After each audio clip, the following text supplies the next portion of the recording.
Quisiera agradecerle a Carmen Iglesias y a la Fundación la posibilidad de participar en este ciclo de conferencia, invitación de Carmen Iglesias que me honra profundamente.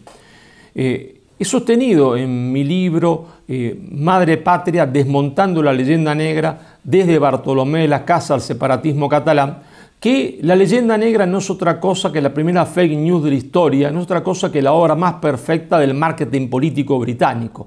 Es cierto que la leyenda negra nace en Italia, pero ahí mis parientes es que estaban un poco celosos de los españoles que estaban haciendo, se entiende, la conquista del mundo, y ellos, que eran los descendientes de los romanos, no estaban haciendo nada. Después también es cierto que pasa a Holanda, y en Holanda toma un carácter político y religioso, pero donde se transforma en política de Estado, en geopolítica, en materia de política exterior, es en Gran Bretaña, porque Gran Bretaña, que no ha podido derrotar a España desde el punto de vista militar, le interesa derrotarla desde el punto de vista cultural, desde el punto de vista ideológico, desde el punto de vista de la propaganda política. Y eso es la leyenda negra. La leyenda negra, en base, se entiende, a testimonios falsos, es la obra más genial del marketing político británico.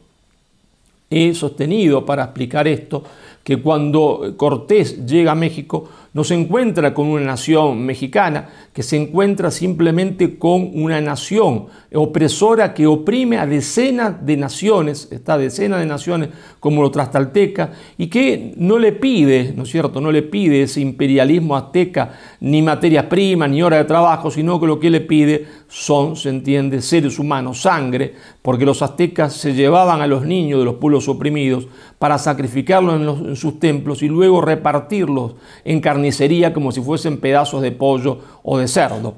He sostenido también en mi libro Madre Patria que después de ese periodo de conquista, que como siempre es un periodo violento, ¿no es cierto?, España va a sembrar América de hospitales, va a sembrar América de universidades. La Universidad de San Marcos se funda 80 años antes de la Universidad de Harvard, cuando el Colegio de San Pablo tenía 40.000 libros, la Universidad de Harvard tenía apenas 4.500 libros. Un solo colegio secundario en Lima tenía, se entiende, 40.000 libros, mientras que Harvard tenía 4.000 y pico.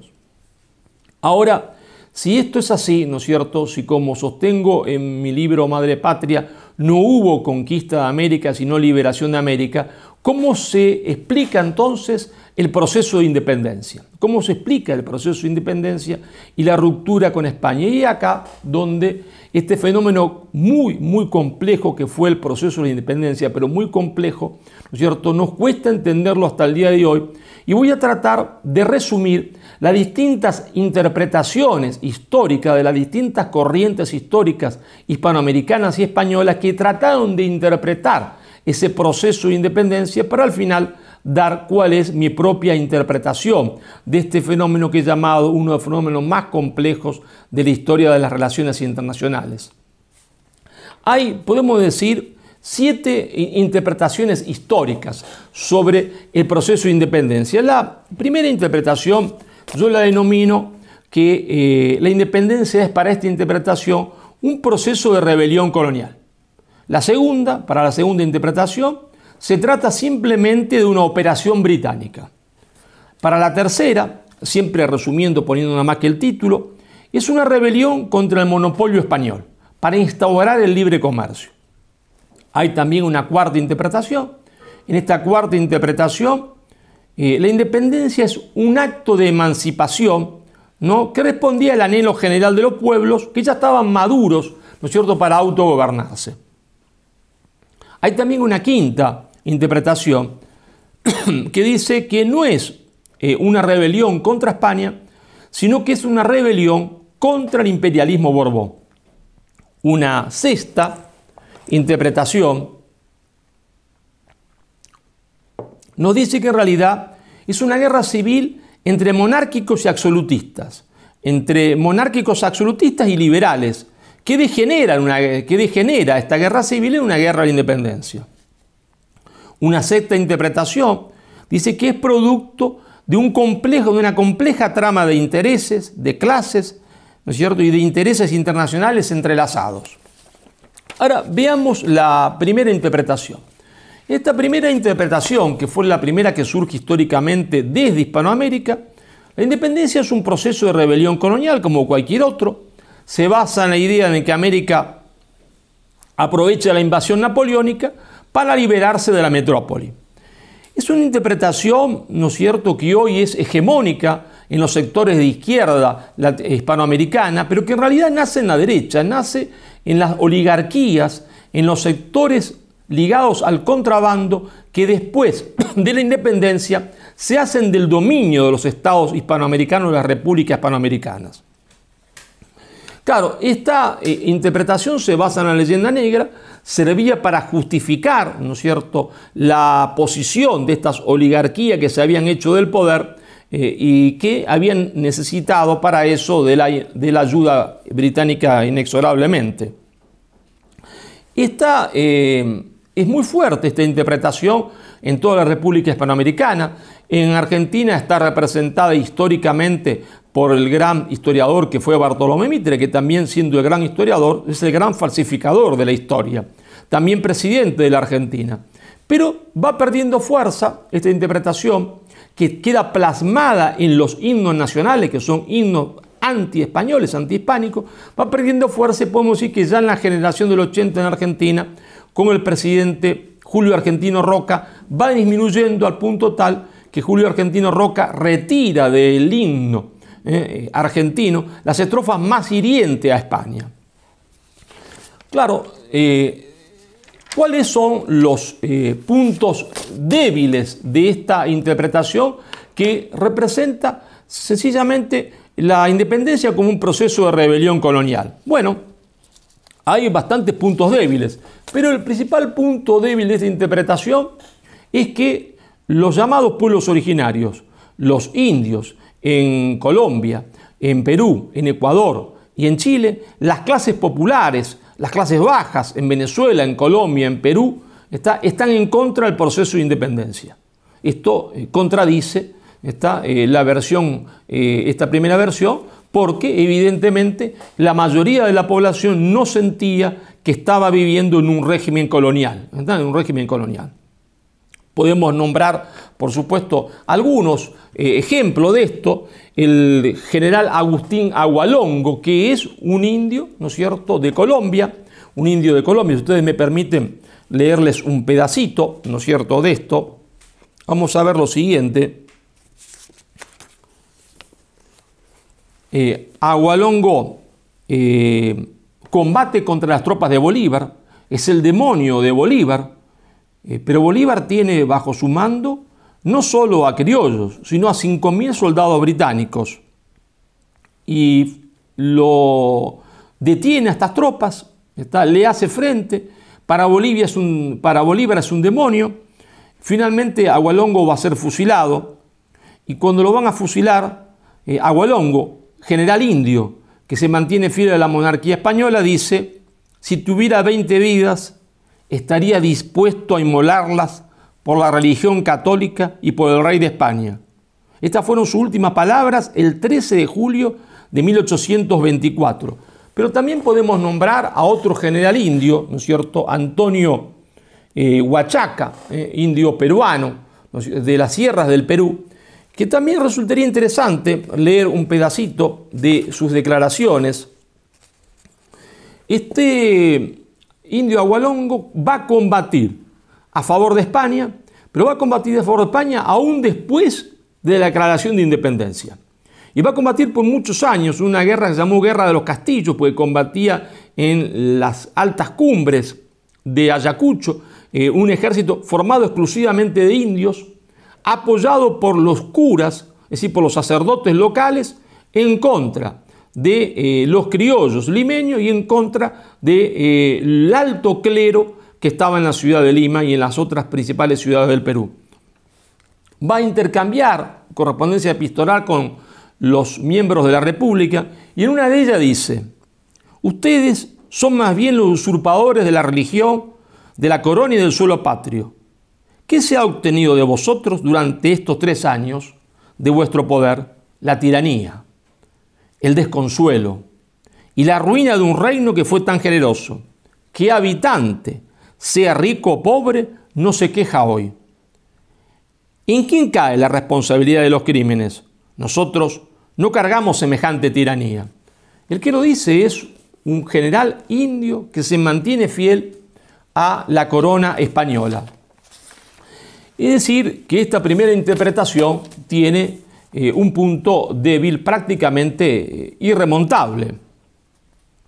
Ahora bien, la segunda interpretación que surge, si esta interpretación primera fue principalmente una interpretación hecha desde la oligarquía hispanoamericana, desde la derecha hispanoamericana, pero que después la toma la izquierda y se hace hegemónica, la segunda interpretación es una interpretación que nace principalmente en España, aunque va a tener repercusiones también en Hispanoamérica, y dice que la independencia es simplemente el producto de una operación británica. Esta es una tesis muy popular en España.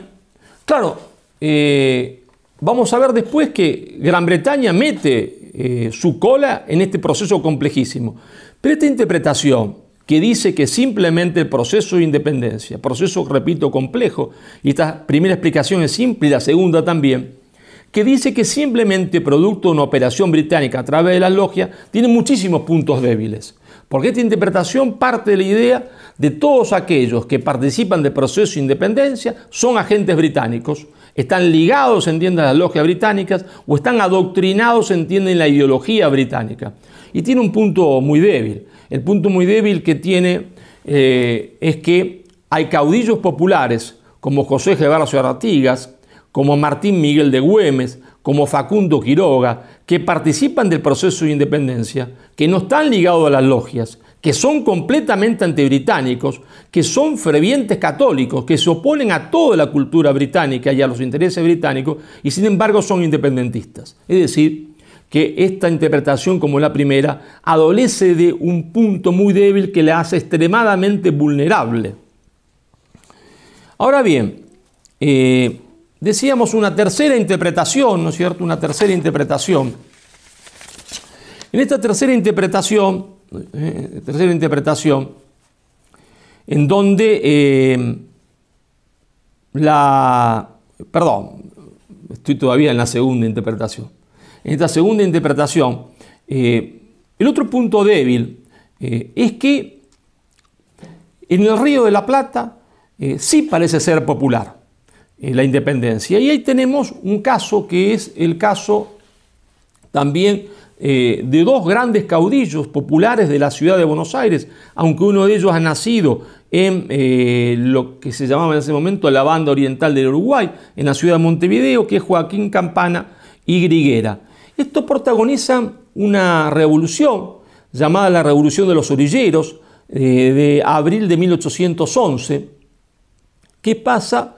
En 1811, ustedes saben, 1810, 25 de mayo, formación de la primera junta. Esa primera junta en Buenos Aires tiene dos sectores, un sector conducido por Cornelio Saavedra y otro sector conducido por Mariano Moreno, para simplificarlo.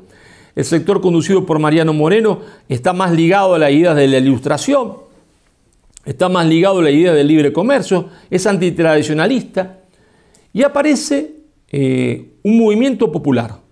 5.000 personas a caballo, montadas a caballo, en Plaza de Mayo. Para la época es una enormidad. Provienen de todo el interior de la provincia de Buenos Aires, de los pueblos más cercanos a la ciudad de Buenos Aires. ¿Y qué piden? Piden la independencia, piden también que Saavedra se haga cargo de ese proceso, ¿está? Y Saavedra no quiere hacerse cargo de ese proceso, y entonces es una revolución popular que carece de conducción estratégica, y Campana, Joaquín Campana, se hace, conductor de ese proceso, y ahí va a tener un interesantísimo cambio epistolar. ¿Con quién? Con el embajador británico en la corte de Río de Janeiro, Lord Stranford. Y ahí, esta segunda interpretación que dice que la independencia es simplemente el producto de una maquinación británica, se cae en 1000 pedazos. ¿Por qué? Porque Joaquín Campana no es un agente británico, se opone a Gran Bretaña y se opone al embajador Lord Stranford, ¿no? Pero sin embargo es extremadamente popular, conduce 5.000 hombres a caballo, que han llegado de toda la provincia de Buenos Aires, lo cual es una enormidad de gente, teniendo en cuenta que apenas la ciudad de Buenos Aires tiene 20.000 o 30.000 habitantes. una enormidad de gente. ¿Y qué dice Campana en ese intercambio epistolar, ¿no es cierto?, con Lord Stranford, donde Lord Stranford lo que quiere es el libre comercio, y entonces le ofrece a Campana el reconocimiento de la independencia si la acepta el libre comercio. A tal punto Campana no es un hombre británico que rechaza el libre comercio, es proteccionista económicamente, y esto tenemos que también aclararlo el porqué en unos segundos. Y entonces le dice en una carta a Lord Stranford: estas provincias exigen manejarse por sí mismas, sin los riesgos de aventurar sus caudales a la rapacidad de manos infieles. De manos infieles, es decir, es un hombre que se opone completamente a Gran Bretaña, desde su concepción religiosa hasta su concepción económica. Solo entrarían en una coalición contra el tirano Napoleón, es decir, que tampoco es iluminista, ni tiene nada que ver con los principios de la Revolución Francesa, siempre que se le reconozca su independencia civil, que de ninguna manera se levantaría el sistema colonial que hemos destruido con nuestras manos.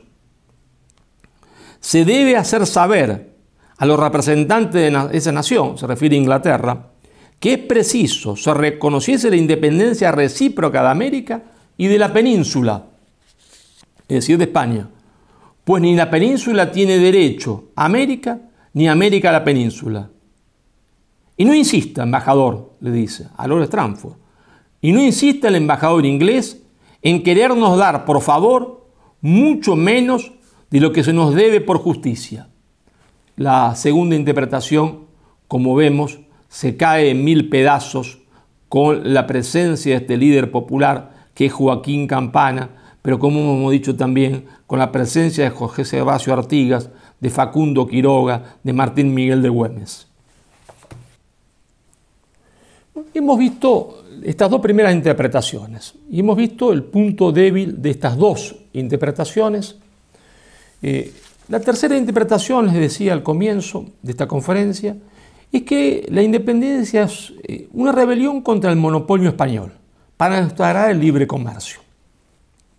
Es una derivación de la primera interpretación, que no se basa tanto en la leyenda negra, no hace hincapié en excesos españoles ni en tiranías, sino que simplemente dice, bueno, España ha establecido un monopolio, los pueblos quieren libre comercio y por eso se sublevan. Y esta interpretación tiene un contenido de verdad, pero ese contenido de verdad es bastante pequeño.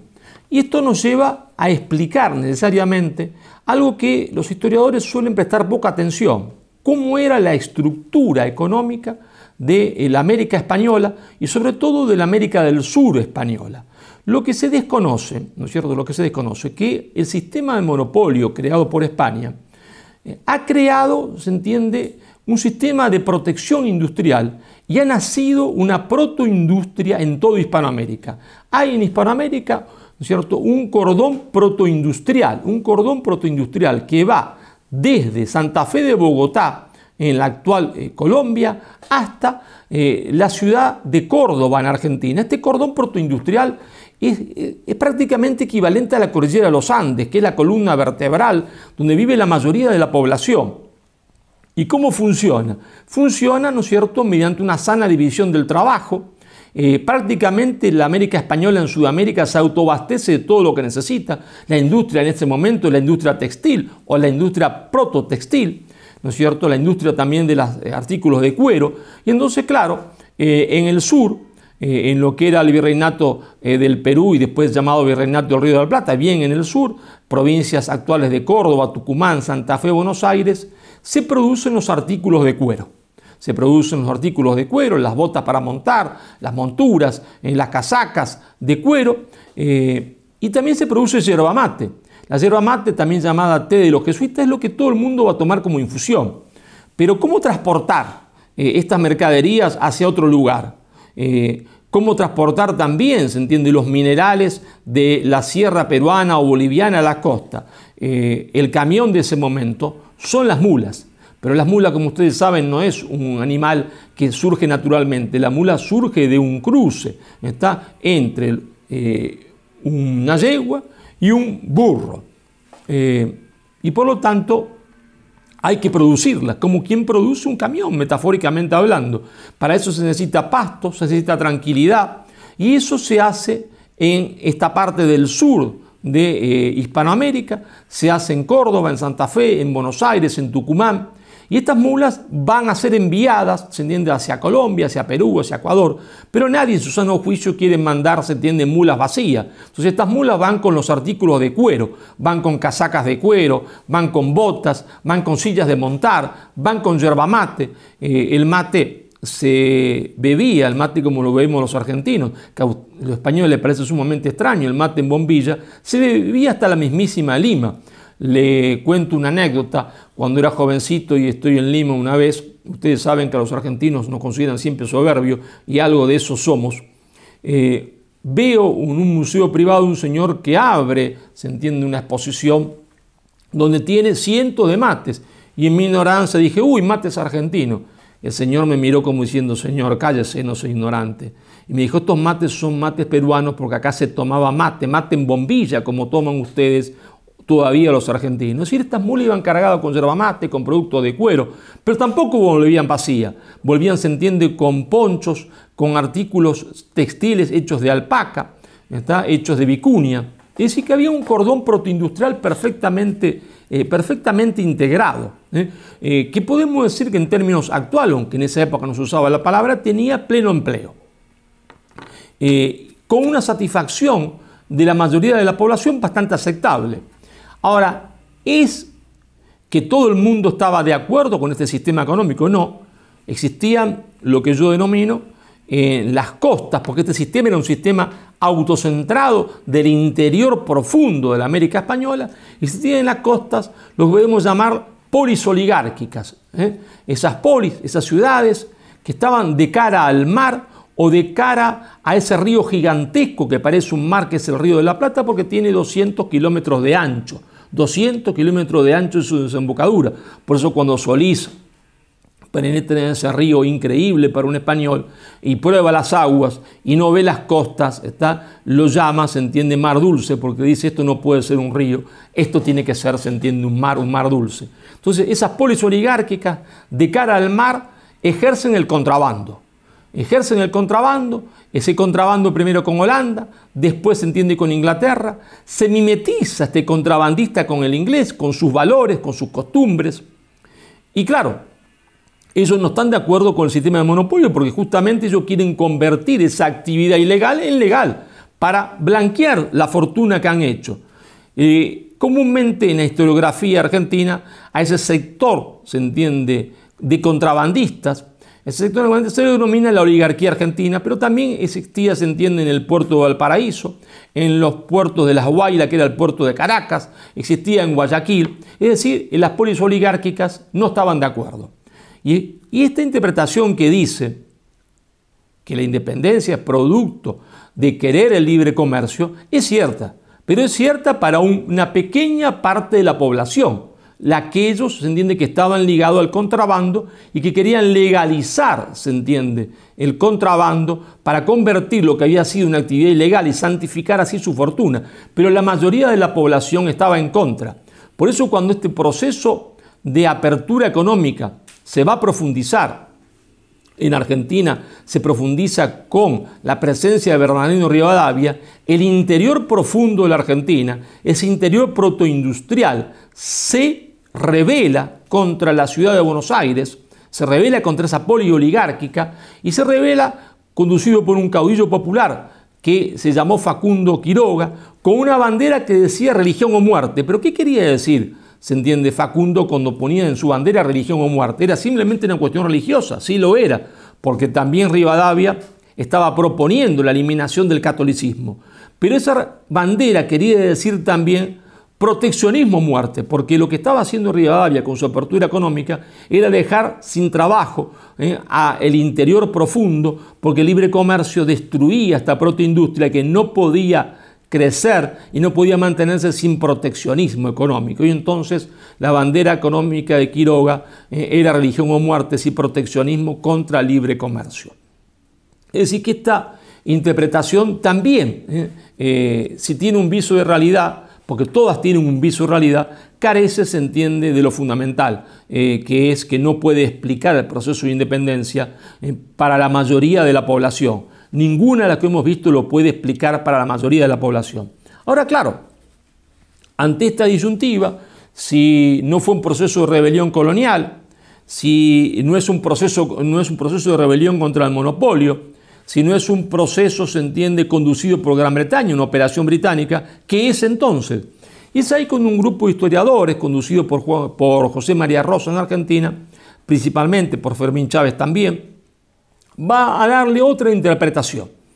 En esta interpretación, ¿no es cierto?, la independencia no es, como en las dos primeras interpretaciones, un proceso de rebelión colonial contra España, no se subleva el pueblo hispanoamericano contra España, no tiene esa carga de antihispanismo que está en la primera interpretación, pero esa primera interpretación existió y fue real porque son los triunfadores de la guerra civil que viene después de la guerra de independencia los que se van a hacer dueños de la educación y los que la van a poner sobre el tapete en todo el sistema educativo. Y esta corriente con José María Rosa le responde que no, eso es falso. Los pueblos no se levantaron contra España, y entonces ¿contra quién se levantaron? Sería la pregunta. Bueno, José María Rosa va a decir, es una rebelión contra el imperialismo Borbón.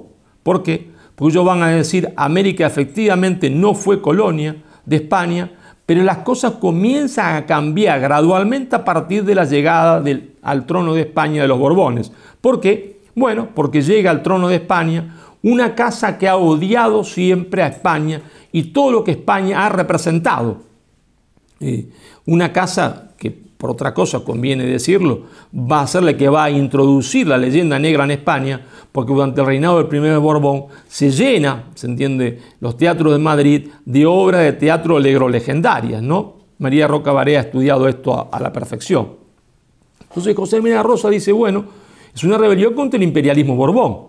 Contra el imperialismo Borbón, que está destruyendo, se entiende, un principio básico de la monarquía anterior, la de los Austrias, que era que el poder venía de Dios, Dios se lo da al pueblo, el pueblo al rey, pero que el depositario del poder en realidad es el pueblo, es decir, porque son absolutistas monárquicos, y la América hispánica, gracias a España, es profundamente democrática dentro del marco, se entiende, de una monarquía.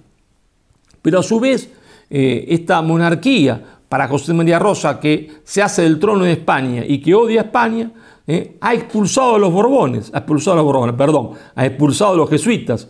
¿Y qué quiere decir, sobre todo en el Río de la Plata, esta expulsión? Quiere decir que el Río de la Plata queda indefenso geopolíticamente y militarmente. ¿Por qué? Porque las misiones eran el colchón de seguridad. El ejército de las misiones era el colchón de seguridad que impedía la invasión de los bandeirantes luso-brasileños que se van a lanzar como la mosca a la miel sobre las misiones jesuíticas después y sobre el territorio que era español, porque ya no está ese colchón de seguridad que implicaban las misiones y el ejército de las misiones que conducían los padres jesuitas. Pero a su vez, si la expulsión de los jesuitas deja al Río de la Plata en un abandono geopolítico militar, lo deja también en un abandono cultural, porque los jesuitas manejaban la educación. Y es como si en un país apareciesen de un día para otro todos los profesores de escuela secundaria, de universidad, de jardín de infantes.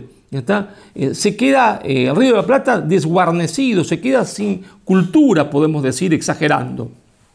Y entonces, dice José María Rosa, nosotros no nos rebelamos contra España, ni contra los principios que España trajo, ni contra la España tradicional, sino contra esa España afrancesada que está ahora gobernando, se entiende, España a partir, se entiende, de la llegada de los Borbones. Claro, esta interpretación tiene muchos visos de realidad y es prácticamente perfecta para el Río de la Plata, donde la llegada de los Borbones había sido vivida como un trauma.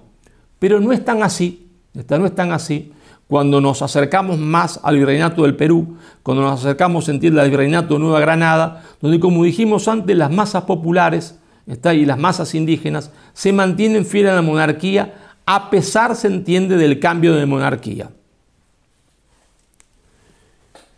Le he hablado también de otra interpretación, la interpretación que dice que la guerra de la independencia, el proceso de guerra de la independencia, en realidad comienza siendo un proceso de guerra civil en España que se traslada a América, un proceso de guerra civil entre absolutistas, monárquicos y liberales, y que ese proceso se traslada a América y degenera esa guerra civil en una guerra, se entiende, de independencia. Quizás el padre de esta, o el primero que expresa esta idea, el padre de esta interpretación pueda ser el argentino Alberdi. Alberdi había sido profundamente antihispánico, va cambiando, es distinto el Alberdi joven que el Alberdi maduro, y el Alberdi joven que estaba en la primera interpretación, la interpretación de que la leyenda negra es cierta, de que esto es una colonia, va transformando y llega a la conclusión de que eso no era cierto, que se trató de una guerra civil entre absolutistas y liberales. Y el hombre que profundiza esta interpretación, ¿no es cierto?, como una guerra civil donde podremos, en términos modernos, lo resumiríamos entre monarquías absolutos, una monarquía absoluta o una monarquía constitucional. Más o menos así. Fue Manuel Ugarte.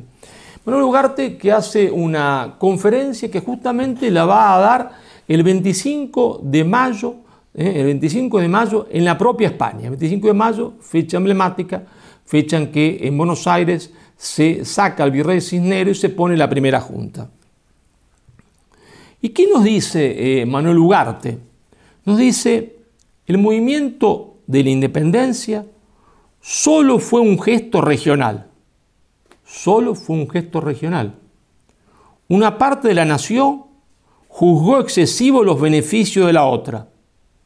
En ningún caso se puede decir que América se emancipó de España. Fíjese usted lo que dice Ugarte, que había sido profundamente negro legendario. Se emancipó del estancamiento y de las ideas retrógradas que impedían el libre desarrollo de su vitalidad. ¿Cómo iban a atacar a España los mismos que en beneficio de España habían defendido algunos años antes las colonias contra la arremetida de Inglaterra? Y esta última frase merece una explicación. Claro, se está refiriendo Ugarte a las invasiones inglesas. La invasión inglesa en Buenos Aires en 1806-1807. La primera invasión, conducida por el general Bedford, no son muchos ingleses, 1.500 hombres, que desembarcan al sur de la ciudad de Buenos Aires, cerca de Quilmes, y que van a entrar a Buenos Aires como el cuchillo entra en la mantequilla, porque entran prácticamente desfilando, se apoderan del fuerte. Esa misma noche, esa familia de contrabandistas, en esa polis oligárquica que era Buenos Aires, esos que van a constituir después la oligarquía argentina, jura lealtad a su majestad británica. Pero la jura un pequeño grupo de personas. La mayoría de la población está en contra, al punto tal que la mayoría de la población, galvanizada por Santiago de Liniers, un francés afincado, se entiende, en el Río de la Plata, acriollado en el Río de la Plata, va a protagonizar el 12 de agosto de 1806 lo que se denominó la reconquista de la ciudad de Buenos Aires. El pueblo de Buenos Aires, más el pueblo de la banda oriental, donde ha ido a buscar ayuda Liniers, se levanta en arma contra los ingleses y los vence. Pero los ingleses van a volver, y van a volver en 1807 con una fuerza de 10.000 hombres. Si tenemos en cuenta que la ciudad de Buenos Aires más o menos tenía 40.000 habitantes, 10.000 hombres era un ejército gigantesco para la ciudad de Buenos Aires. Y sin embargo vuelven a ser derrotados, se entiende, en las calles de Buenos Aires. El general Whitlock es sometido a un juicio en Londres, porque no pueden explicarse los ingleses cómo 10.000 hombres profesionales, entrenados, son derrotados por la población, se entiende, del Río de la Plata, donde no hay ejército español, donde no hay ejército profesional. Son derrotados por combatientes, por un ejército popular. Whitlock en su defensa dice, esta gente combatió con una ferocidad que yo nunca había visto en mi vida. Dice, se abalanzaban sobre nosotros las mujeres para arrancarle el ojo a nuestros soldados. Dice, nunca he visto cosas así, nunca he visto gente combatiendo con ese valor y con esas ganas. Lo dice claro en su descargo, pero era cierto. Y por eso dice Ugarte esta frase, ¿no?, que a veces suena enigmática. ¿Cómo iban a atacar a España los mismos que en beneficio de España habían defendido unos años antes las colonias contra la arremetida de Inglaterra. Y sigue su disertación en España, ese 25 de mayo, en España, Ugarte, diciendo: «Ah, mi noble y contradictoria España, en las luchas de la independencia, en las guerras civiles que siguieron después, en el medio siglo de desorden que fue como la expiación de la herida necesaria que te habíamos inferido, apareces toda entera, con tus oscurantismos, con tus rebeliones, con tu cara negra, con tu cara roja, como si por un inconcebible sortilegio se reflejara un continente en otro y hubiera dos Españas, desgarradas al mismo tiempo por la lucha de un pueblo reformador y democrático contra una oligarquía pretenciosa y tiránica. En las alturas predominaba el autoritarismo, en las masas fermentaban ideas democráticas. Si el movimiento de protesta contra los virreyes cobró tal colosal empuje, fue porque la mayoría de los americanos ansiaba obtener las libertades económicas, políticas y religiosas y sociales que un gobierno profundamente conservador negaba a todos, no solo a las colonias, sino a la misma España. No nos levantamos contra España, dice Ugarte, sino a favor de ella, y contra el grupo retardatario que en uno y en otro hemisferio nos impedía vivir. Es decir, esta es la interpretación, ¿no es cierto?, de la guerra de la independencia como una guerra civil. Esta interpretación va a ser después profundizada, ¿no es cierto?, por otro historiador argentino, que fue Jorge, ¿no es cierto?, Abelardo Ramos. Va Ramos a ser un hombre admirador de Ugarte. Ugarte, ¿de dónde nace? Se preguntarán ustedes. ¿Cómo aparece este Ugarte en la historia? Bueno, Ugarte es producto de lo que yo denomino la generación de la indignación. Después de que Estados Unidos le arrebata Cuba a España, que se la quita de un cachetazo, los hispanoamericanos que no habían prestado nunca atención a los Estados Unidos se asombran de esto y se indignan porque Cuba no se independiza, Cuba cae bajo el protectorado norteamericano y por la injusticia, porque todo el mundo sabe que el famoso Maine que ha explotado ha sido los norteamericanos mismos que lo han hecho. Surge una generación de indignación encabezada por José Enrique Rodó en Uruguay, por José Vasconcelos en México, por Manuel Ugarte en Argentina. A Ugarte lo sorprende la guerra estando en París. Ahí tiene sus amigos, el nicaragüense famoso poeta Rubén Darío, es amigo de Unamuno, y va a escribir a raíz de esto, ¿no se entiende?, un libro muy famoso, ¿no es cierto?, El destino de un continente, otro libro, El porvenir de la América Española. Toda su producción es anterior a la Primera Guerra Mundial, entre la Guerra de Cuba y la Primera Guerra Mundial. Aunque sigue después escribiendo algo más y muere en 1952. Bueno, este hombre que propone la unidad hispanoamericana, que comienza siendo un legendario, que abandona, se entiende, esa postura, a tal punto la abandona que si leemos un poquito más a Ugarte, nos podemos fijar, por ejemplo, en lo siguiente, ¿no? Dice Ugarte: por eso es por lo que aún después de la Revolución tenemos que considerarnos como parte misma de España. Fíjese lo que dice Ugarte, que había sido un héroe legendario, cuya personalidad moral, rehecha por el clima y las inmigraciones, aspiramos a prolongar triunfalmente en el mundo nuevo. No datamos de 1810. No es posible renunciar a una etapa del ser anterior sin destruir el puente que nos lleva de polo a polo de los tiempos. Del español ha heredado nuestro gaucho la llaneza y el amor propio. Del español sacamos la virtud de la hospitalidad, el horror a la hipocresía y hasta la abundancia verbosa y grandilocuente. Todo ello forma parte del hueso de la nacionalidad. Y termina diciendo Ugarte: nada de recriminaciones contra España. Los sudamericanos que reniegan de su origen son suicidas morales y parricidas a medias. España fue la cuna y el brazo de la nacionalidad. Somos sus hijos cariñosos y ninguna bandera debe estar como la suya tan cerca de nuestro corazón. si renegamos del punto de partida, nos condenamos a edificar en el viento. España está presente en nosotros, con sus grandezas y sus debilidades. A un siglo de distancia, cuando ya se han borrado los ecos de la lucha, podemos reconocer la verdad. Bueno, esta interpretación de Ugarte va a ser, después de la Segunda Guerra Mundial, en la década del 50, profundizada por Jorge Abelardo Ramos. Jorge Abelardo Ramos, él no tiene ninguna duda, dice que se trata de una guerra civil entre liberales y absolutistas, pero le va a agregar algo a la interpretación de Alberdi y a la interpretación de Ugarte. Le va a agregar que si fue una guerra civil y que degeneró en la guerra de independencia, algo que Ugarte no ha explicado. ¿Por qué? ¿Se entiende? ¿Por qué esta guerra civil degenera en una guerra de la independencia? Bueno, Abelardo va a centrar las culpas, se entiende España, la va a centrar en las Cortes, porque él va a decir, bueno, hay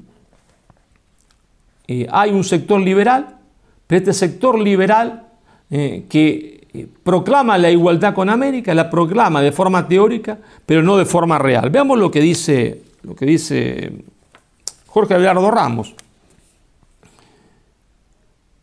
En todas partes, habla a partir de 1810, se reasumía la soberanía en virtud de la prisión de Fernando VII y en su nombre. Mucho se ha discutido si Fernando era un símbolo verdadero de la unidad hispanoamericana o una simple máscara jurídica. La primera postura que hemos dicho, interpretación, sostiene que era una máscara jurídica de la voluntad de independencia de los americanos. Y dice Abelardo Ramos, era ambas cosas a nuestro juicio. Resulta indiscutible, dice Ramos, que salvo los intereses británicos, que eran los únicos consecuentemente partidarios de la ruptura con España, los americanos de la época seguían con intenso interés el desarrollo de la lucha en la península.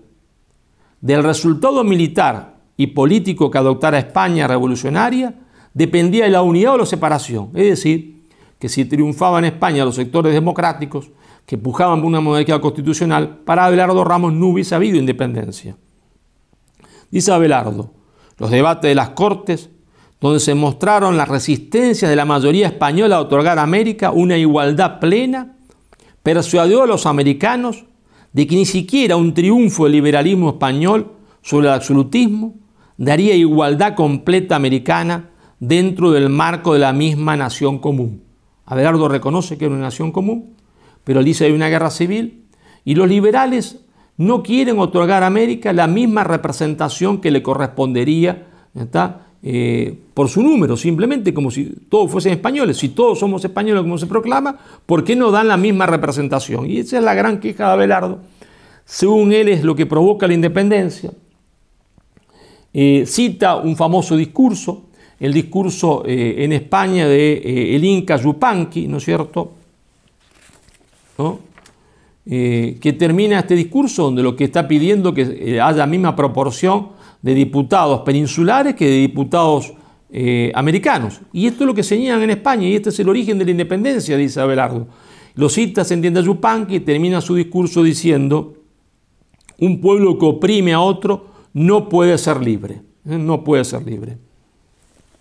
Por eso, dice Abelardo, el drama de la ruptura del imperio hispano-criollo se revelará como una guerra civil, tanto como una guerra nacional, por la necesidad de reconocer la igualdad de derechos real y no simplemente en los papeles. Esta interpretación de la guerra civil, ¿no es cierto?, tiene puntos muy interesantes, ¿no es cierto?, muy interesantes porque los hechos comprueban de que en ambos bandos, el llamado después bando independentista o bando realista, por otro lado, en ambos bandos había, se entiende, había americanos y había españoles. En ambos bandos había americanos y españoles. Había españoles combatiendo por la independencia y españoles combatiendo contra la independencia. Había americanos combatiendo por la independencia y americanos combatiendo contra la independencia. Uno de los hechos más, digamos, románticos, que podría ser una película al respecto, es la última batalla acontecida en América, relatada por, se entiende, un personaje que está presente, un coronel del ejército colombiano traído por Bolívar. Voy a tomarme unos minutos para leerla, porque realmente es muy interesante. Batalla de Ayacucho, 9 de diciembre de 1824. Mientras el brigadier Antonio Tour, natural de Valencia, combatía en la fila realista, su hermano menor Vicente Tour, con el grado de teniente coronel, combatía en las filas libertadoras. Pocas horas antes de librarse la histórica batalla, el general español Juan Antonio Monet solicitó al general colombiano José María Córdoba que los oficiales que tuvieran algún familiar o amigo en el campo contrario podían reunirse para conversar y darse un abrazo. Fíjese si ustedes tienen una guerra de familia o no, ¿no? El colombiano Manuel Antonio López relató en sus memorias que tras obtener el consentimiento de Sucre, más de un centenar de oficiales realistas e independentistas se reunieron sin armas en una zona neutral del campo de batalla y se confundieron en emotivo y fraternal abrazo. Fue entonces cuando los dos hermanos Tour, Antonio, realista, y Vicente, independentista, se encontraron en el mismo campo en el que iban a combatir. Y a la vista de ambos ejércitos, al encontrarse cara a cara, Antonio le expresó a su hermano su pesar por verlo en las filas insurgentes. Vicente le respondió que si había sido para ofenderle, no debía haberle hecho llamar, y dando media vuelta se retiró. No había transcurrido un minuto cuando un grito emocionado partió del pecho del realista llamando a su hermano. Vicente se dio media vuelta y entonces Antonio corrió tras de él y abrazándolo lloraron estrechamente largo rato. Después, los dos hermanos, sin pronunciar palabra alguna, se separaron para dirigirse cada uno a su fila de combate, a cumplir cada cual con su deber, conforme lo comprendía su razón y le excitaba su propia conciencia. Más claro canta un gallo que estamos, entiende, en presencia de una guerra civil, una guerra civil. Pero claro, esta interpretación también adolece de un defecto, que es el marcar, se entiende, la presencia británica, cómo esa presencia británica transforma la guerra civil en guerra de independencia, pero también adolece de otro defecto, el defecto de que no tiene en cuenta los intereses de clase y el defecto de que no tiene en cuenta la conducción política española que lleva a que la guerra civil se transforme en guerra de independencia. La séptima interpretación, decíamos que interpreta el proceso de independencia como el producto de una compleja trama de intereses de clase e intereses internacionales entreverados. La interpretación de Hernández Arregui, quizás una de las interpretaciones más certeras de todas. ¿Qué nos dice Hernández Arregui? Dice, todo contribuyó, dada la identidad de España y América, a que la disolución del Imperio Español arrastrase por igual la de las provincias, que eso eran y no colonias, como lo ha pretendido la historiografía liberal pro-británica. No fueron ideales de libertad las causas de la emancipación de América. Es equívoco que en los prolegómenos de la emancipación de España, nos dice Hernández Arregui, prevaleciese en las provincias americanas el sentimiento antiespañol. Fíjese que esto es muy importante. Dice Arregui, es equívoco que en los prolegómenos de la emancipación de España prevaleciese en las provincias americanas el sentimiento antiespañol. A fines del siglo XVIII era mucho más viva la conciencia antibritánica y antifrancesa. En rigor, la emancipación fue una compleja trama de intereses internacionales y de clase entreverados. Los pueblos, nos dice Hernández Arregui, no anhelaban la separación de España. Hacerle justicia a España no es ornarla, sino restituir la verdad histórica, reencontrarnos con nuestros orígenes, desgastados por las oligarquías nativas del siglo pasado y del presente. Esta interpretación, que como digo es la de Hernández Arregui, es mucho más interesante para ustedes que no conocen a Hernández Arregui, si saben que Hernández Arregui hace esta interpretación desde el marxismo. No la hace de otro lugar sino del marxismo, es un pensador marxista. Sin embargo, también adolece la interpretación de Arregui de algunos puntos débiles. Es el mismo punto de Ugarte. No se analiza bien que la causa principal, o una de las causas principales, es la conducción política española. Veamos entonces la última interpretación que pertenece a quien estaba hablando como autor, en la cual se sostiene que la independencia es el resultado de un proceso desencadenado por circunstancias fortuitas, aprovechadas por Gran Bretaña para montar una operación política tendiente a la independencia, pero que no hubiera tenido éxito si no sea por la ineptitud política de Fernando VII. Vamos a repetirla y masticarla juntos, porque en realidad todas las interpretaciones tienen un pequeño viso de realidad, aún la primera de todas. Esta última dice: es el resultado de un proceso desencadenado por circunstancias fortuitas, aprovechadas por Gran Bretaña para montar una operación política tendiente a la independencia, pero que no hubiera tenido éxito sin la ineptitud política de Fernando VII. Vamos a explicarnos brevemente. Si acabo de decir que incluso la primera, que es evidentemente falsa, tiene un pequeño contenido de verdad. ¿Por qué?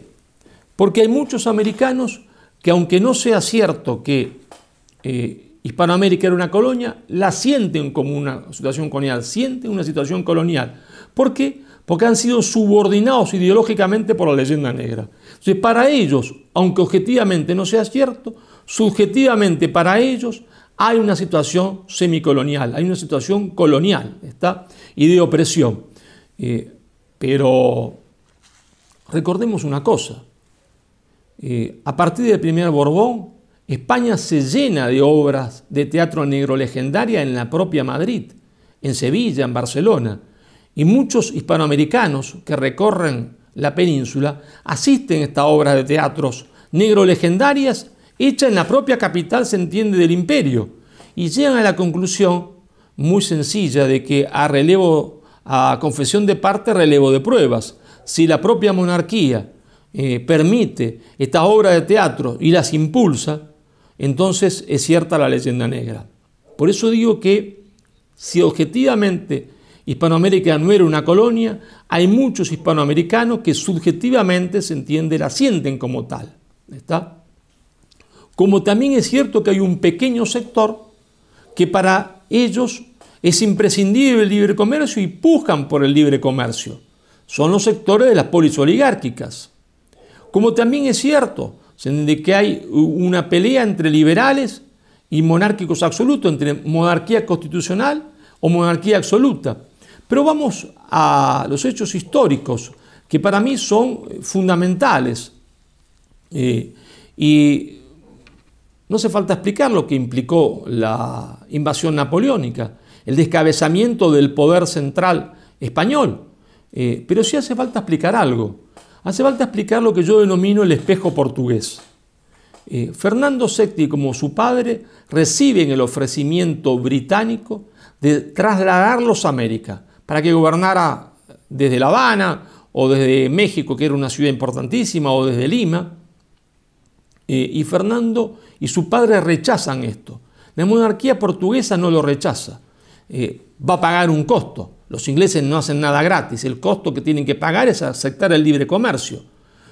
Pero el traslado de la monarquía portuguesa a Río de Janeiro, 1808, ¿no es cierto? Que es un relato fantástico porque se traslada todo el Estado portugués completo. Va desde quien dirige el jardín zoológico, el jardín botánico, hasta, se entiende, quien dirige la biblioteca, el ejército, los nobles que están hacinados en los barcos. el Estado portugués completo se traslada a Río de Janeiro. Y sí era colonial la situación brasileña, a diferencia de la situación española, pero a partir de ese momento Río deja de ser una ciudad colonial para transformarse en la capital del imperio. Y este hecho de la monarquía portuguesa salva la unidad del Brasil. ¿Qué es el Brasil? La América lusitana que no se fragmentó. No se fragmentó porque la presencia de la Casa Real en Río de Janeiro impide la fuerza de disgregación británica, impide la maniobra británica de la fragmentación territorial. No pueden al final impedir la independencia, pero una independencia que se produce tardíamente en 1820 y pico, ¿no es cierto? Y que es un divorcio amable entre Portugal y el Brasil. Es un divorcio donde no se tiran los platos. Bueno, la presencia de Fernando VII, de haber aceptado la propuesta del gobernador de México, hubiera impedido la guerra de independencia, hubiera impedido esa guerra fratricida, que es una guerra entre hermanos, como hemos visto, se entiende, en esos dos hermanos que se abrazan en Ayacucho.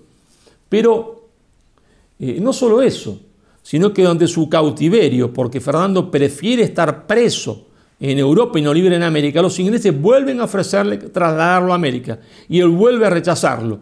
Pero hay otro hecho fundamental, que va en contra, se entiende, de la segunda interpretación, que tiene también algo de verdad, cuando dice la independencia fue una operación británica, montada por las logias ligadas a Gran Bretaña y que Gran Bretaña controla. Sí, es cierto en algunos casos, es cierto en el caso de Miranda indiscutiblemente, que trabaja para los ingleses. Pero no es cierto, se entiende, en el caso de Bolívar y de San Martín, que pueden estar influenciados ideológicamente por la ideología del momento. Y el hecho está de que no hay que mirar una foto sino la película, y que esos hombres van produciendo un proceso de maduración política en el mismo proceso que se desarrolla la guerra. Y entonces el hecho fundamental es que Bolívar, el 1 de marzo, envía a Francisco Antonio Zea a Londres, que llega, parte de América el 1 de marzo, y llega a Londres el 16 de junio de 1820. ¿Y cómo lo envía? Con poderes plenipotenciarios, con poderes totales. ¿Para qué? Para hacer lo que Zea tiene escrito, que es un plan de reconciliación y proyecto de confederación hispánica. Repito, plan de reconciliación y proyecto de confederación hispánica. El mismo hombre que había sido profundamente antihispánico, se da cuenta y dice, esto nos conduce, se entiende, al más absoluto desastre, y plantea entonces un proyecto de reconciliación. Claro que Bolívar es un político, como todo político le da una carta blanca a Zea. Si Zea triunfa, el triunfo de Bolívar, pero si la negociación fracasa, Bolívar va a negar bajo juramento de que él no tiene nada que ver con esas negociaciones fracasadas, con ese plan de Zea que es solo producto de su locura. Zea se reúne con el embajador español en Londres.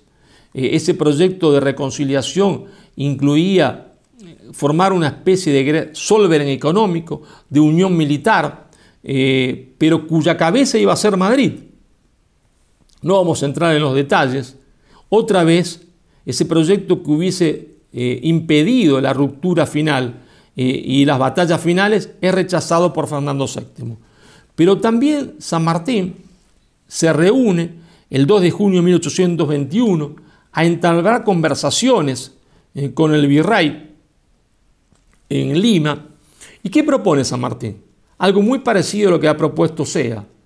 Propone que España reconozca la independencia del Virreinato del Perú, que va a formar una confederación con el Virreinato del Río de la Plata y la Capitanía de Chile, pero automáticamente que venga un príncipe español, que puede ser el mismo rey, el hermano del rey de España, a gobernar con una monarquía constitucional ese nuevo reino, que automáticamente quedará unido, se entiende, con el Reino de España en una unión aduanera, una unión militar de defensa común, por vínculos políticos, por vínculos económicos y por vínculos militares.